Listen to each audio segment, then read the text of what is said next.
نمیترسم، ما از کلبوک میترسم، نه از مارو نه از عقرب زده ماروک میترسم. نمیترسم نه از گنجو نه از موری نه از پخچه نه از رشکو نه از نزگو نه از نیتوک میترسم. نه از دیوار رون بیده نه از سقف گلون بیده، نه از شاخک نه از تله نه از خفتوک میترسم. نه از کرکاب مادر زن نه از فیت برادر زن، نه از جاروف خواهر زن ز قارقاروک میترسم.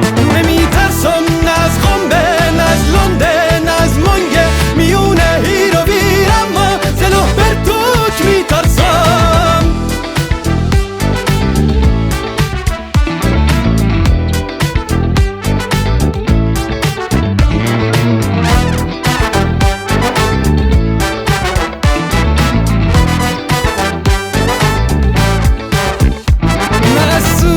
نه از پیسو نه از هر آدم فیسو، نه از گبگو نه از لقمه نه از زهروک میترسم. نه از فیکه نه از لیکه نه از قطقط نه از قیقه نه از شوپر نه از کمتر نه از بیلسوک میترسم. نه از غولو نه از غولک نه از زخما نه از کورک نه از بومو نه از ناکو نه از سنبوک میترسم. نه از طعنه نه از کچه نه از بهتون نه از تهمت، ما از هر فرفکه هر آدم مشکوک میترسم. حسن بر لنگوته جاشو چه شکور منجله ماشو که تا چی بگه دا پرگه